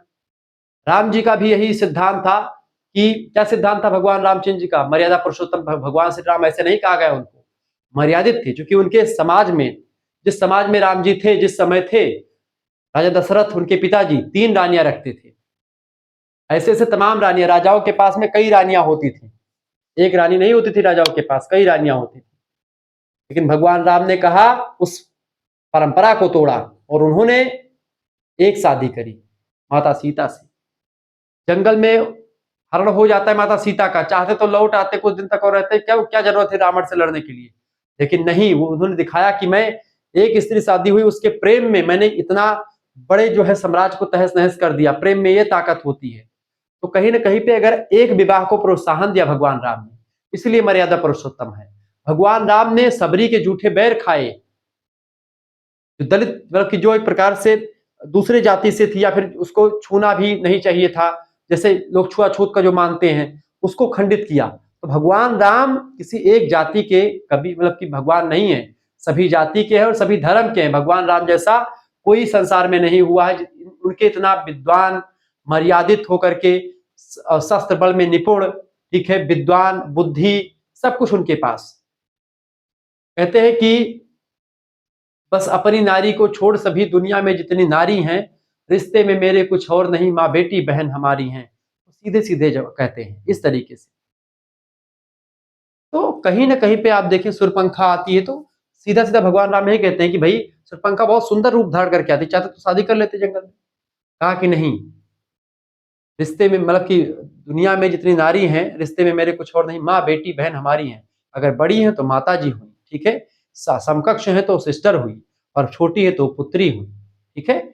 ये सिद्धांत होता है, ये होता है बेटा विवाह का। तो ऐसे में विवाह एक में नहीं हो सकता, ऐसे में बहिर्विवाह का प्रचलन है। बहिर्विवाह मतलब कि क्या, आप अपनी जाति में विवाह करते तो वो बहिर्विवाह, तो कभी कभी क्या होता है आजकल से अपनी जाति से बाहर भी विवाह कर लेते, लेकिन वो बहिर्विवाह इसमें होता था कि भाई अपने गोत्र अपने पिंड में अपने सपरिवार में विवाह नहीं करना है, ठीक है। बहिर्विवाह नियम रखते हैं जिसके अनुसार विवाह किसी निर्धारित समूह के बाहर ही किया जाता है। शुक्ला स्टडी पॉइंट के अनुसार एक परिभाषा लिखे, बहिर्विवाह हुआ है जिसमें विवाह संबंध अपने वंश या अपने गोत्र या अपने जातीय दायरे से बाहर स्थापित किया जाता है ताकि जैविक विविधता और सामाजिक संबंधों का विस्तार हो सके। इस तरीके से चीजें करी जाती है, ये होता है बहिर्विवाह। अंतर्विवाह बहिर्विवाह आपको समझ में आ गया होगा। विशेषताएं, अपने गोत्र अपने कुल में विवाह निषिद्ध है यहाँ पर, यानी कि अपने गोत्र में विवाह नहीं कर सकते, अपने कुल में विवाह आप नहीं कर सकते, जैसे मैंने आपको बताया अभी कि जो है मामखोर अगर गोत्र पूरा बता दिया था। सामाजिक संबंधों का विस्तार होता है, यहाँ पर सामाजिक संबंध बढ़ते हैं अलग अलग जगहों पर जाकर, नए रिश्तों का निर्माण होता है, रक्त संबंधी विवाह से बच जाते हैं, ठीक है। यानी रक्त संबंधी मतलब कि क्या होता है, बहिर्विवाह से होता यह है कि आप मतलब कि आप जो है अपनी सिस्टर शादी नहीं, मतलब कि यहाँ पर क्या होता है कि आप रक्त संबंध यानी अपने ही खून से शादी नहीं होती यहाँ पर, ठीक है, इसलिए इसे बहिर्विवाह का प्रचलन चलाया गया। अगला क्वेश्चन आ चुका है, 6 नंबर पर आप देखिएगा। प्रश्न है सामाजिक स्तरीकरण किसे कहते हैं। देखिए सामाजिक स्तरीकरण का अर्थ हेडिंग डालिएगा, लिखेंगे समाज में व्यक्तियों और समूहों को विभिन्न आधारों जैसे कि जाति के आधार पर ऊंचा नीचा बांटा गया है, वर्ग के आधार पर ऊंच नीचे, जिसका पैसा ज्यादा ऊंचे पद है उसका समाज में नीचे, जिसका पैसा कम है उसका नीचा समाज में स्थान है, आय पद शिक्षा प्रतिष्ठा पर ऊंच नीच की श्रेणियों में बांटने की प्रक्रिया को सामाजिक स्तरीकरण कहा जाता है। मतलब कि क्या होता है, समाज में उच्चता से निम्नता का विभाजन। जैसे आप ब्राह्मण जाति के तो समाज में आपको दर्जा उच्च मिला है, गांव में निकलेंगे तो चार पर सभी लोग पढ़ी पालेगी पालेगी पढ़ेगी पालेगी, ये होता है। जैसे अभी हम ही निकलते हैं, हमसे बड़े बड़े लोग अदर जाति के जो लोग हैं तो हमको प्रणाम करते हैं, ठीक है, सबको प्रणाम करते हैं, तो प्रणाम करेंगे भैया पालेगी खुश रहो दादा, ठीक है, इस तरीके से। तो ये चीजें चल, तो ये प्रतिष्ठा है किसकी वजह से, ब्राह्मण है हम, इस वजह से हमारी प्रणाम करते हैं लोग, ठीक है, ये पहले पॉइंट। दूसरी पॉइंट क्या होती, तो ये हो गया आपका जाति भैया। वर्ग क्या होता है, जैसे कि आप मान लेते हैं उच्च वर्ग के हैं तो आपको प्रणाम मतलब कि आपको आपकी इज्जत होगी, आपको उच्च पद दिया जाएगा, आपकी बातें लोग मानेंगे। आपकी आय, आप खूब पैसा रुपया कमाते तो आपकी बात लोग मानेंगे, आपको प्रतिष्ठा उच्च मिलेगी। पद, आप कितने पद पर, आपकी शिक्षा कैसी, प्रतिष्ठा कितनी है, लोग आपका सम्मान कितना करते हैं, इसके हिसाब से समाज में आपका एक स्तर फिक्स होता है। वो स्तर जो होता है वही स्तरीकरण होता है। जैसे कि एक थाने में एक एसओ होता है, एक थाना अध्यक्ष होता है, थाना अध्यक्ष सबसे बड़ा होता है, फिर उससे नीचे एसओ, फिर एसओ से नीचे फिर आपका सब इंस्पेक्टर, सब इंस्पेक्टर से नीचे हवलदार यानी सिपाही, ठीक है, फिर सिपाही नीचे होमगार्ड। ये जो एक स्तर फिक्स हुआ कि भाई होमगार्ड से लेकर के थाना अध्यक्ष तक एक क्या है, एक स्तरीकरण है, एक पद सोपान की व्यवस्था है, स्तरीकरण। इसी को समाज में जब ऐसा सिस्टम होता है, उच्चता से निम्नता की तरफ विभाजन होता है, तो वो स्तरीकरण कहलाता है, ठीक है। परिभाषा लिखो बाबू, समझ में आ रहा होगा ना, तो प्लीज वीडियो को लाइक कीजिए। समाजशास्त्रियों की परिभाषा है, जीन सिमोन कहते हैं कि सामाजिक स्तरीकरण का अर्थ है व्यक्तियों का सामाजिक स्थिति के अनुसार, उनकी सामाजिक स्थिति कैसी है, सोशल सिचुएशन उनकी कैसी है, उसी सोशल सिचुएशन के अनुसार उनको श्रेणियों में विभाजित करना, यानी कई श्रेणियों में उनको बांट देना, ठीक है, यह बात आप ध्यान रखेंगे। इसके अलावा दूसरे विद्वान है जीस प्रिट्रिम सोरोकिन की, है इनका पूरा नाम क्या है, प्रिट्रिम सोरोकिन। प्रिट्रिम सोरोकिन कहते हैं कि सामाजिक स्तरीकरण का अर्थ है समाज में व्यक्तियों और समूहों का पद, शक्ति और प्रतिष्ठा के आधार पर ऊंच नीच करना। यानी समाज में व्यक्तियों का जो पद होता है या उनका जो समूह में उनको जो पद दिया जाता है समाज समूह में, वो पद कैसा होगा, उनके पास कितनी शक्ति, मतलब कि पद कैसा होगा, उनकी शक्ति कितनी है, उनकी प्रतिष्ठा कैसी है, उसके अकॉर्डिंग उनका पद समाज में होगा, उसके अनुसार उनको रिस्पेक्ट मिलेगी, ठीक है। शुक्ला स्टडी पॉइंट के अनुसार परिभाषा, सामाजिक स्तरीकरण वह प्रक्रिया है जिसके द्वारा समाज में व्यक्तियों को विभिन्न स्तरों पर स्थान देकर के ऊंच नीच की स्थिति निर्धारित की जाती है। यह बात आप ध्यान रखेंगे। तो इस तरीके से यहाँ पर चीजें मैंने आपको समझाई। तो ये क्या होता है, विभिन्न स्तरों पर स्थान देकर के इसके द्वारा उसकी समाज में क्या स्थिति है, उस स्थिति के द्वारा उसको उच्चता से निम्नता की ओर उसको जो है बांटा जाता है, उसके लिए विशेषता करी जाती है। विशेषताएं लिखिए सामाजिक स्तरीकरण की। देखिए ऊंच नीच की श्रेणियां होती है इसमें, कोई किसी का पद ऊंचा होता है, किसी का पद नीचा होता है, यानी कि एक ऐसे हवलदार से लेकर के या फिर होमगार्ड से लेकर के पूरा एसओ तक मैंने आपको बता दिया। सामाजिक प्रतिष्ठा का निर्धारण होता है इसी में, यानी जिसका पद उच्च है उसकी प्रतिष्ठा ठीक ठाक है, जिसका पद उससे नीचे उसकी प्रतिष्ठा धीरे धीरे डाउन होती रहती है। अवसरों में असमानता होती है, सभी को अवसर भी अलग अलग मिलते हैं, क्योंकि उसकी जिस हिसाब से या जिस पद पर वो होता है, जिस स्तर का होता है व्यक्ति, उसके हिसाब से उसको अवसर मिलते रहते हैं। ठीक है। गतिशीलता मोबिलिटी सीमित सीमित या विस्तृत हो सकती है, यानी कि इसमें आप देखते हैं मोबिलिटी, इस मोबिलिटी मतलब क्या होता है, गतिशीलता, यानी कि मान लेते हैं एक समाज में किसी व्यक्ति का पद जो है वो सेकंड रैंक पर है, और दूसरा कोई समाज है वो कहता है कि हम आपको फर्स्ट रैंक पर देंगे, आप मेरे यहाँ पर जो है शामिल हो जाए, तो क्या होगा, इसमें गतिशीलता भी हो जाती है। कभी कभी क्या होता है, ये सेकंड वाला यहाँ पर जाकर के चला जाता है, यानी अपने अपने पद से ऊंचे या अपने पद से नीचे आना ही गतिशीलता होती है। कभी कभी गतिशीलता दूसरे समाजों में भी हो जाती है, जैसे कि प्रमोशन जिसको कह सकते हैं, प्रमोशन डिमोशन, कभी प्रमोशन भी हो सकता है, कभी डिमोशन भी हो सकता है, और कभी ट्रांसफर भी हो सकता है। ट्रांसफर माने क्या होता है, जैसे कि मान लेते हैं एक थाने से दूसरे थाने में आपको जो है क्या कर देगा, ट्रांसफर कर दिया गया, ये गतिशीलता हो गई। इसी में ऐसे ही समाज में मोबिलिटी कहते हैं इसको, गतिशीलता को मोबिलिटी यानी सोशल मोबिलिटी कहते हैं, यानी कि एक एक समाज की प्रतिष्ठा थी दूसरे में चले गए, अब समान में चले गए तो भी ठीक है, हो सकता है आपको पद ऊंचा मिल गया, हो सकता है पद आपको नीचा मिल गया हो, यानी ये दोनों तीनों तरीके से आपकी मोबिलिटी होती है समाज में। हर समाज में पाया जाने वाला सार्वभौमिक तत्व होता है सामाजिक स्तरीकरण। हर एक समाज में उच्चता और निम्नता का यह क्रम पाया जाता है। ठीक है। 7वां क्वेश्चन आप देखेंगे, बढ़िया प्रश्न है आपकी परीक्षा की दृष्टि से, मोस्ट इंपोर्टेंट क्वेश्चन है। आप वीडियो को लाइक कर दीजिएगा, चैनल पर अगर नए हैं तो सब्सक्राइब कर दीजिएगा, क्योंकि इसी प्रकार से इन्फॉर्मेटिव वीडियो मैं लगातार आपके लिए लाता रहता हूँ। 7वां क्वेश्चन से आपका सामाजिक एकीकरण क्या होता है।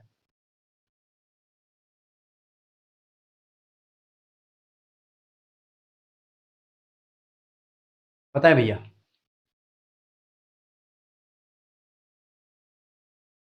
फटाफट से आप बताने का प्रयास करेंगे। एकीकरण जिसको आप इंटीग्रेशन कहते हैं, देखिएगा इसका अर्थ, हेडिंग डालिएगा अर्थ। एकीकरण का मतलब होता है समाज के विभिन्न वर्गों, विभिन्न समूहों और व्यक्तियों को एक साझा संस्कृति, एक साझा वैल्यू यानी कि मूल्य, और एक साझा गोल यानी कि लक्ष्य से जोड़ करके सामाजिक एकता कायम करना।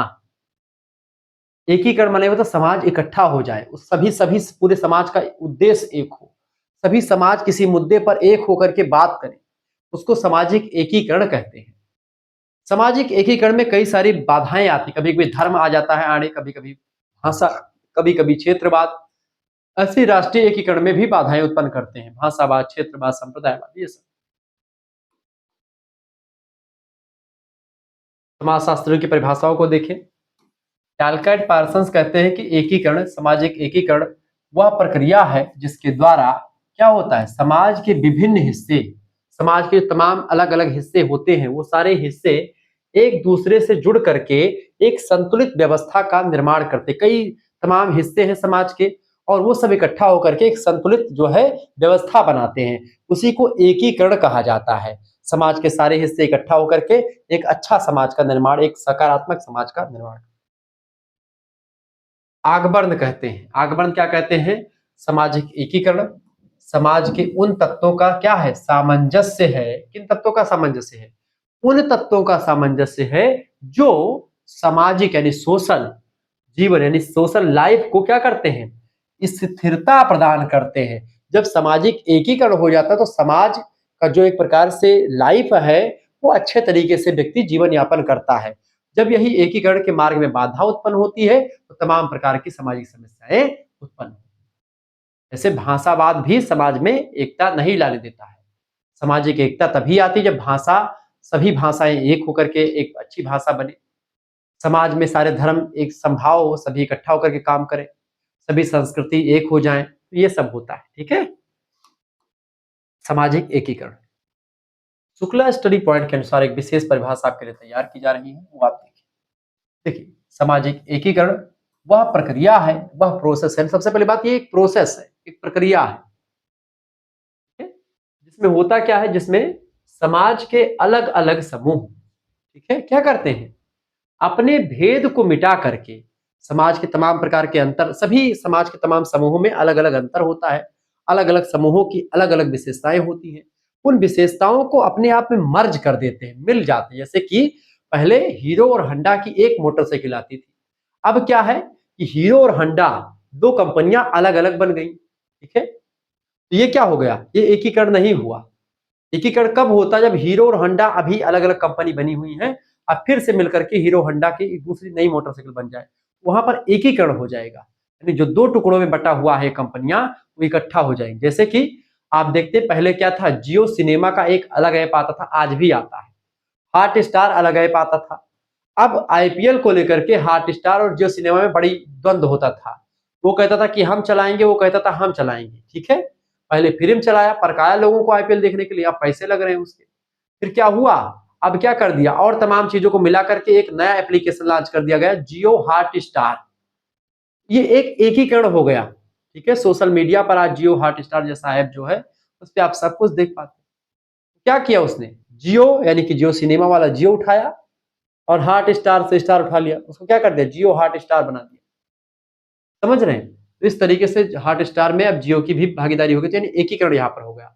ऐसे ही समाज में अलग अलग समूह होते हैं, वो सब अपने अपने भेद मिटा करके एक दूसरे का सहयोग करते हैं, एक दूसरे के समकक्ष होते हैं और साझा पहचान की जाती भावना से जुड़ जाते हैं, यानी एक दूसरे से एकदम से कनेक्ट हो जाते हैं। ठीक है, तो वो एकीकरण कहलाती है। विशेषताएं समझिए, इसको चाहे दीर्घ उत्तरीय में प्रश्न पूछा जाए, चाहे लघु उत्तरीय में पूछा जाए, आप आसानी से बता पाएंगे, क्योंकि ये सब अलग अलग टॉपिक है अपने आप। सबसे पहली बात, एकीकरण देखें, विविधता में एकता की बात करता है। सामाजिक एकीकरण जो होता है, विविधता यानी कई भाषा, कई धर्म, कई संस्कृतियां, कई जाति, सब इकट्ठा होकर के काम करते हैं, वो होता है एकीकरण। सामाजिक स्थिरता और सामंजस्य होता है इसमें, समाज में सभी लोग इकट्ठा होकर के बढ़िया से रहते हैं। संघर्ष इसमें नहीं होता है, कम होता है, ना के बराबर होता है। समान मूल्य और परंपराओं का विकास होता है, क्योंकि सभी संस्कृतियां, सभी मूल्य जो है इकट्ठा हो जाते हैं, ऐसे में सभी का विकास एक सिस्टम से होता है, एक व्यवस्था से।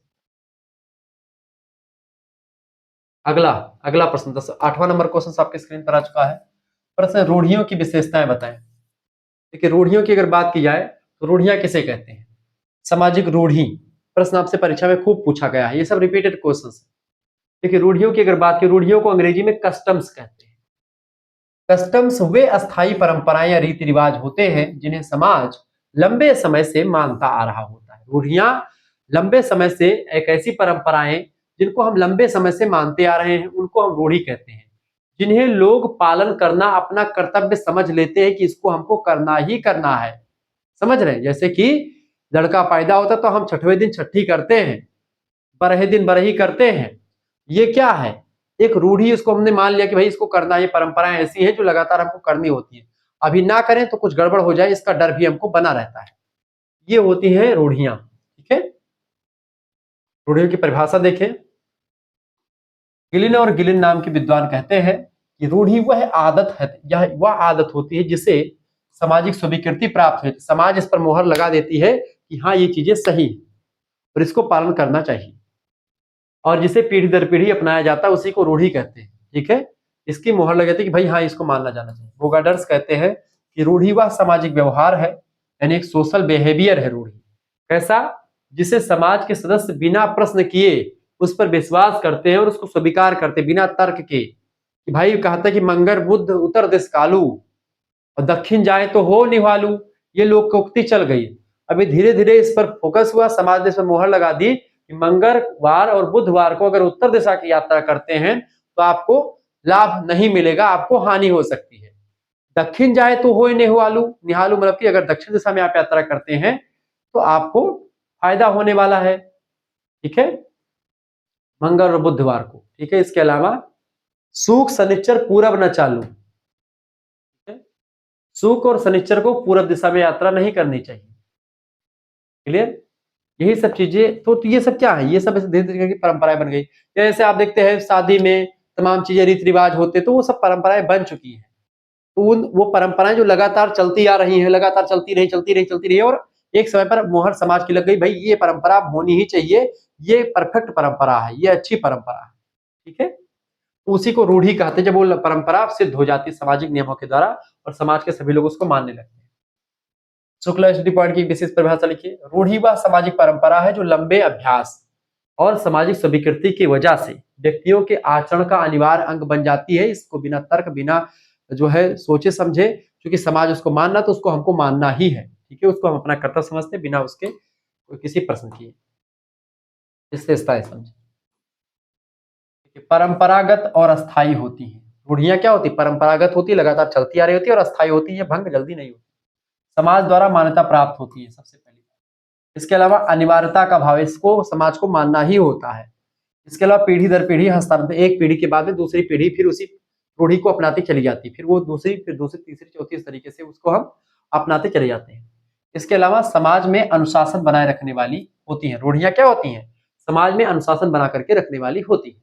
ये सब क्या हो गया आपका? ये सब रूढ़ियां हो गई, ठीक है। रूढ़ियों की विशेषताएं हो गई। 9वां नंबर क्वेश्चन आपके स्क्रीन पर आ चुका, फटाफट से आप देखने का प्रयास करेंगे। प्रश्न बहुसंस्कृतिवाद, मल्टीकल्चरलाइजेशन, ठीक है। मल्टीकल्चरलाइजेशन की अगर बात की जाए, ये क्या होता है बेटा? मल्टीकल्चरलाइजेशन, बहुसंस्कृतिवाद किसे कहते हैं? बहुसंस्कृतिवाद का अर्थ लिखिएगा, एक ही समाज में जब अनेक संस्कृतियों, अनेक भाषाओं और परंपराओं का सह अस्तित्व होता है, इसको हम बहुसंस्कृतिवाद कहते हैं। इसमें सभी संस्कृतियों को समान महत्व दिया जाता है और सभी का सम्मान किया जाता है, इसी को बहुसंस्कृतिवाद कहते हैं। ऐसे भारत में एक दौर आया मध्यकाल में, जिसमें तमाम प्रकार की संस्कृतियां आई, तमाम प्रकार के विदेशी आक्रांता आए, उनकी संस्कृतियों को हमने सीखा, ठीक है, और हमारी संस्कृतियों को उन्होंने सीखा। सभी की संस्कृतियां मिल गई, सभी का जो है आगे बढ़ा मिलजुल करके। समाजशास्त्रियों के अनुसार परिभाषा को देखें और क्लियर होगा। चार्ल्स टेलर कहते हैं कि बहुसंस्कृतिवाद वह सिद्धांत है जिसमें अलग अलग संस्कृतियों को समान अधिकार और सम्मान दिया जाता है। ऐसे समाज को, ऐसे सिद्धांत को हम बहुसंस्कृतिवाद कहते हैं। बहु माने बहुत, संस्कृति माने कल्चर, वाद माने विचारधारा। ऐसी विचारधारा जिसमें सभी संस्कृतियों को समान महत्व और समान रिस्पेक्ट दी जाती हो। स्टुअर्ट हॉल कहते हैं, देखिए ये परिभाषाएं जो मैंने तैयार की है, परिभाषाएं सरल भाषा में तैयार की हैं। ये थोड़ा और अगर इनके वास्तविक रूप में देखें तो ये जटिल परिभाषा है, कठिन परिभाषा, लेकिन मैंने नोट्स से तैयार किया ताकि आप सरल चीजों में समझ पाए। आज से उनका भावार्थ, भाव क्या है इनका कहने का। बहुसंस्कृतिवाद सामाजिक विविधता का वह रूप है जिसमें सभी सांस्कृतिक समूह एक साथ जुड़े हुए भी अपनी विशिष्टता बनाए रखते हैं, यानी कि इकट्ठा जुड़े रहते हैं सभी सांस्कृतिक समूह, लेकिन फिर भी अपना एक अलग पहचान बनाए रखते हैं, तो वो बहुसंस्कृतिवाद होता है। संस्कृतियां मिल नहीं जाती आपस में, अपनी अपनी संस्कृति रहती है, लेकिन सभी संस्कृतियां एकजुट होकर के रहती हैं। सभी को वह समाज बराबर वरीयता देता है, सभी का सम्मान करता है। जैसे भारत बहुसंस्कृतिवाद विचारधारा के हिसाब से आगे बढ़ता है, क्योंकि भारत में तमाम संस्कृतियां हैं। शुक्ला स्टडी पॉइंट के अनुसार एक विशेष परिभाषा आपके लिए तैयार की गई है। बहुसंस्कृतिवाद वह प्रक्रिया है या वह प्रोसेस है जिसमें समाज में अनेक संस्कृतियां सह अस्तित्व के साथ, यानी सह माने अस्तित्व माने क्या होता है? को सह अस्तित्व माने होता है एक साथ साथ रहती हैं, ठीक है। सह अस्तित्व यानी कि दोनों का अस्तित्व बना रहे, दोनों रहे, ठीक है। ऐसा नहीं कि भाई एक का अस्तित्व खत्म हो जाए दूसरे का अस्तित्व बना रहे, नहीं, दोनों अपने अपने जगह पर रहे और एक दूसरे की रिस्पेक्ट रहे, साथ साथ फलती फूलती हैं, और प्रत्येक संस्कृति को समान दर्जा दिया जाता है, उसको बोलते हैं बहुसंस्कृतिवाद। विशेषताएं, तो समाज में इसकी विशेषताएं भी तमाम सारी, जैसे सांस्कृतिक विविधता होती है, इसमें कई संस्कृतियां एक साथ रहती हैं, सभी का समान अधिकार, समान महत्व, समान सम्मान किया जाता है। समान अधिकार और सम्मान भी इनका होता है। सह अस्तित्व और सहिष्णुता होती है, एक दूसरे से बिल्कुल एक दूसरे की रिस्पेक्ट करती है, एक दूसरे के साथ सहयोग की भावना से आगे बढ़ती है। पहचान और विशिष्टता की रक्षा भी होती है, यानी कि इनकी अलग पहचान होती है, उनकी विशिष्टता बनी होती है, ऐसा नहीं कि आपस में घुल मिल जाए, नहीं। ये हो गया आपका अगला क्वेश्चन। 10वां नंबर प्रश्न आपकी स्क्रीन पर आ चुका है। शिक्षा की अवधारणा को स्पष्ट कीजिए। शिक्षा किसे कहते हैं? देखिए, शिक्षा वह प्रक्रिया है जिसके माध्यम से, आप सोच रहे गुरुजी समाज शास्त्र पढ़ा रहे तो शिक्षा की परिभाषा क्यों दे रहे हो? क्योंकि आपको शिक्षा पढ़ना है समाज शास्त्र में, ठीक है। शिक्षा से क्वेश्चन आया हुआ है, तो ये सब रिपीटेड क्वेश्चन मैंने रखे हैं। शिक्षा वह प्रक्रिया है बाबू जिसके माध्यम से व्यक्ति का जो ज्ञान होता है, यानी कि नॉलेज, जो कौशल यानी जो स्किल्स होती है उसके अंदर, जो आचरण होता है उसका, जो उसके मूल्य यानी वैल्यूज होते हैं, वो सब डेवलप किए जाते हैं। शिक्षा के माध्यम से व्यक्ति का ज्ञान, कौशल, आचरण और मूल्य विकसित होते हैं, डेवलप होते हैं, तथा उसे समाज के उपयोगी बनाया जाता है। किसको? उनके ज्ञान को, उनके कौशल को, उनके आचरण को, उनके मूल्यों को समाज के हिसाब से समाज के अच्छे के लिए बनाया जाता है, वो होता है शिक्षा। शिक्षा के माध्यम से व्यक्ति तमाम चीजों को सीखता है, जानता है। जॉन डीबी जो शिक्षा शास्त्री हैं और शिक्षा के जनक भी कहे जाते हैं, कहते हैं कि शिक्षा जीवन की सतत पुनर्रचना है, जिसके द्वारा अनुभव का सामाजिक संचार या संचरण होता है। जो हमारा अनुभव है वो हम एक प्रकार से समाज में बांट पाते हैं शिक्षा के माध्यम से। आप कोई चीजें सीखते हैं, मान लेते हैं आपके अंदर बहुत टैलेंट भरा हुआ है, आपके पास शिक्षा नहीं तो आप उसको बयां नहीं कर पाएंगे। यानी कि शिक्षा को प्रेजेंट करना, अंतर मन बाह्य हमारे अंदर जो चीजें हैं, हमारे अंदर जो ज्ञान है, उसका प्रकटीकरण करने के लिए हमको शिक्षा का माध्यम लेना पड़ता है, यानी शिक्षा रूपी माध्यम की आवश्यकता पड़ती है। शिक्षा वह माध्यम है जिसके माध्यम से शिक्षा वह है जिसके माध्यम से हम अपने आंतरिक जो भाव है उनको हम किसी दूसरे को बता पाते हैं, समझा पाते हैं। ठीक है। दुर्खीम ना, ये गलत लिखा, दुर्खीम कहते हैं इमाइल दुर्खीम, शिक्षा वह प्रक्रिया जिसके द्वारा समाज अपने युवा सदस्यों पर प्रभाव डालता है ताकि उनमें सामाजिक जीवन के लिए आवश्यक गुण विकसित हो सके। ठीक है। समाज में वो चीजों को जान पाए, सामाजिक मूल्यों को सीख पाए, शिक्षा के माध्यम से ही व्यक्ति चीजों को जानता है। शुक्ला स्टडी पॉइंट की विशेष परिभाषा लिखिए। शिक्षा वह प्रक्रिया है जो व्यक्ति में ज्ञान, संस्कार, व्यवहार और मूल्य विकसित कर उसे समाज का आदर्श सदस्य बनाती है, एक आइडियल व्यक्ति बनाती है। ठीक है। विशेषताएं लिखिए शिक्षा की। सतत और जीवन प्रयत्न चलने वाली प्रक्रिया है। शिक्षा जो होती है हमेशा चलने वाली प्रक्रिया, जब से आप पैदा हुए हैं, जब तक आप मर नहीं जाएंगे तब तक आप कुछ ना कुछ सीखते ही रहेंगे। व्यक्ति के सर्वांगीण विकास का साधन है। कोई भी विकास करना हुआ व्यक्ति का तो उसके लिए शिक्षा जरूरी है। सामाजिक जीवन में उपयोगी होती है।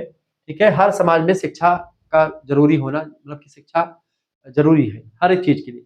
संस्कृति और परंपरा को आगे बढ़ाने के लिए शिक्षा की जरूरत पड़ती है। संस्कृति और परंपरा को लोग कैसे जानेंगे? अगर शिक्षित नहीं होगा आपका बच्चा तो आप उसको संस्कृति कैसे बता पाएंगे, अपना कल्चर कैसे समझा पाएंगे? यानी शिक्षित अगर आप नहीं होंगे तभी नहीं बता पाएंगे, आपका बच्चा भी नहीं शिक्षित होगा तो भी नहीं जान पाएगा। मानवता और नैतिकता का विकास भी यहाँ पर आपको देखने को मिलता है, यानी शिक्षा के माध्यम से मानवता नैतिकता का विकास भी होता है। अगला क्वेश्चन आपके स्क्रीन पर आ चुका है, समाज में जो संघर्ष होता है उसको लेकर के। देखिए समाज की अगर बात की बेटा तो समाज में दो प्रकार की धारणाएं काम करती हैं। एक तरफ समाज में लोग संघर्ष करते हैं एक दूसरे से, और एक तरफ समाज में एक दूसरे का लोग सहयोग भी करते हैं।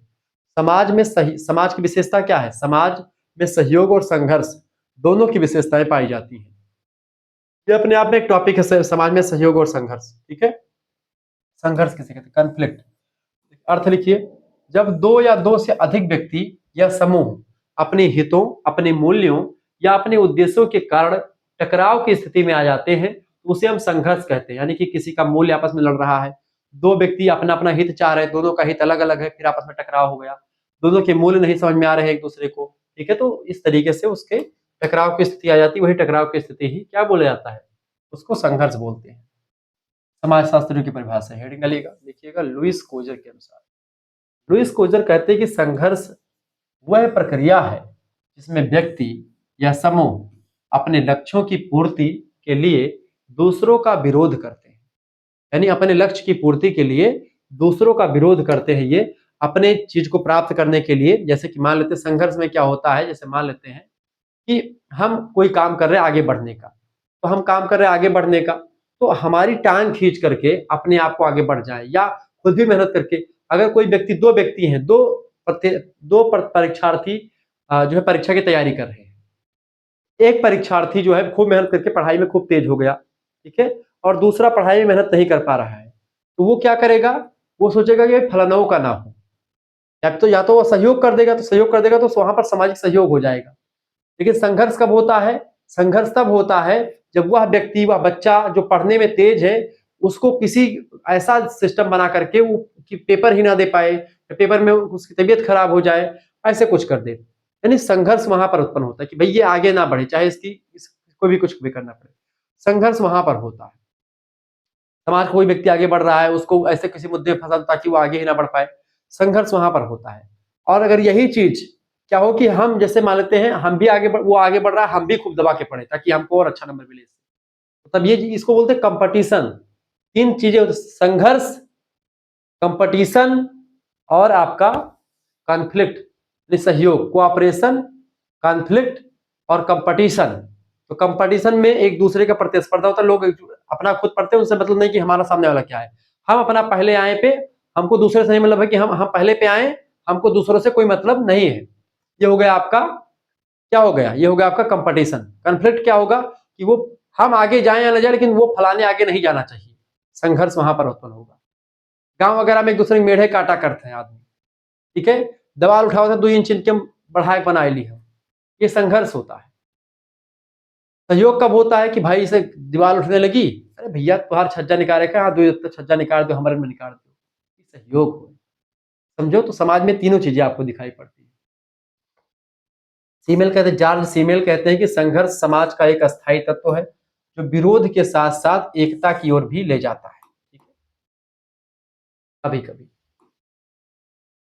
संघर्ष वह सामाजिक स्थिति है जिसमें अलग अलग हितों या विचारों के कारण से टकराव होता है, लेकिन यही टकराव सामाजिक परिवर्तन और नए संतुलन का मार्ग भी बनाता है। कभी कभी समाज में संघर्ष होता है, जैसे कि समाज में दो तबके हो जाएंगे, समाज में किसी रीति का कोई, कुछ लोग विरोध करते हैं, कुछ लोग उसका समर्थन करते हैं।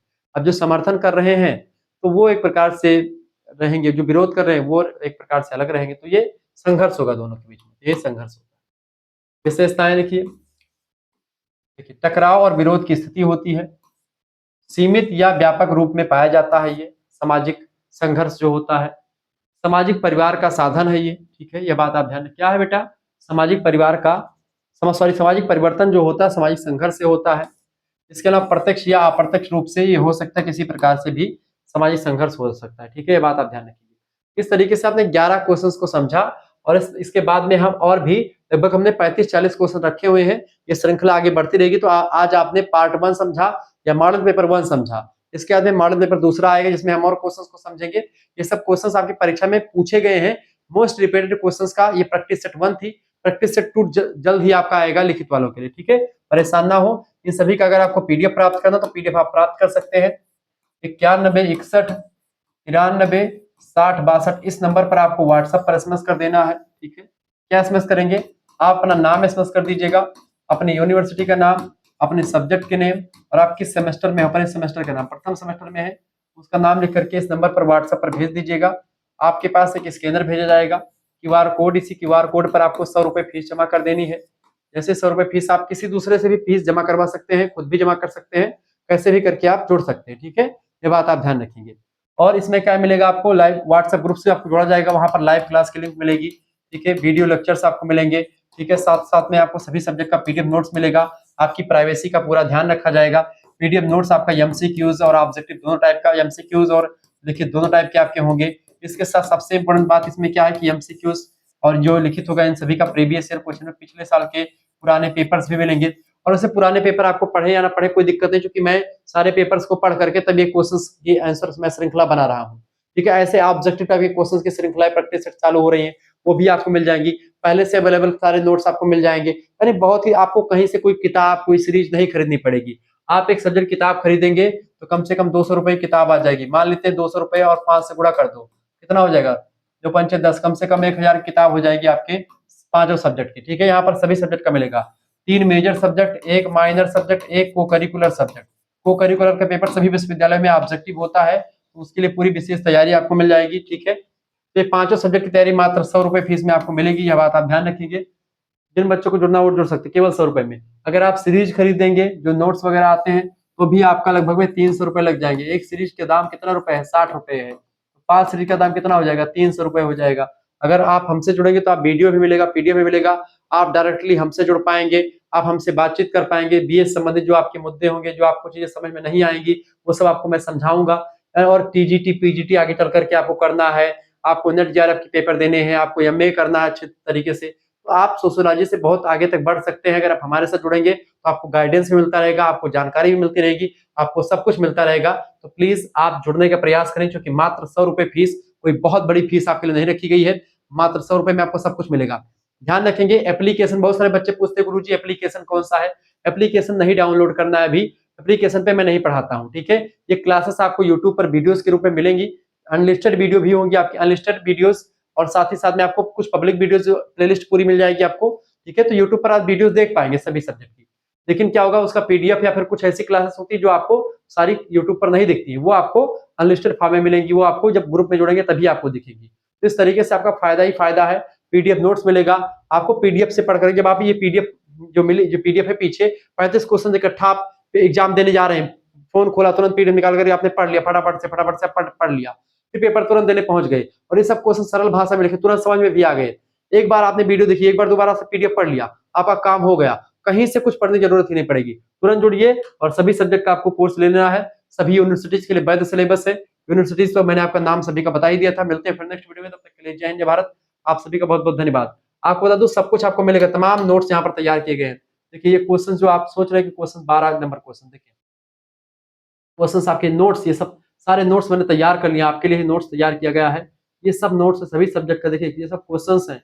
जैसे मैंने क्वेश्चंस आज 11 क्वेश्चन देखे हैं, ऐसे ही और तमाम क्वेश्चंस आपके लिए तैयार कर दिया हूं मैंने। ये सब पीडीएफ आपको मिल जाएगा, पूरा पीडीएफ। अभी देखिए ये सब क्वेश्चंस, देखिए ऐसे मानव और पशु समाज में क्या अंतर है, पूरा इसका नोट्स तैयार कर दिया मैंने आपके लिए। ठीक है, ये क्या है, पूरा ऐसे ऐसे गूढ़ रहस्य लिखा हुआ इसमें, जो समझ। प्राथमिक समूह द्वितीयक समूह में क्या अंतर है, ये सब क्वेश्चन अंतर को लेकर के लघु उत्तरीय में खूब पूछे गए हैं। संगठन और समुदाय में क्या अंतर है, ठीक है, राज्य और समाज में क्या अंतर है, ठीक है, समुदाय और समाज में क्या अंतर है, ये सब आपके लिए पूरी व्यवस्था कर दी गई। तो कुल मिलाकर के 35 क्वेश्चंस की श्रृंखला है, जो कि आपकी परीक्षा में ये रिपीटेड क्वेश्चंस है, इससे बाहर क्वेश्चंस नहीं आने वाले हैं, ये बात आप ध्यान रखेंगे।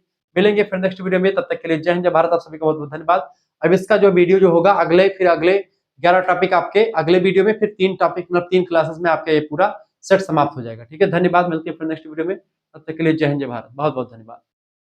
ये सभी मतलब कि सभी यूनिट्स से संबंधित क्वेश्चंस और आंसर्स में शामिल किए गए, बात ध्यान रखेंगे। ठीक है, यानी कि सभी यूनिट के हैं इसमें, 8वीं इकाइयों से बनने वाले इंपॉर्टेंट क्वेश्चंस को मैंने इसमें शामिल किया है।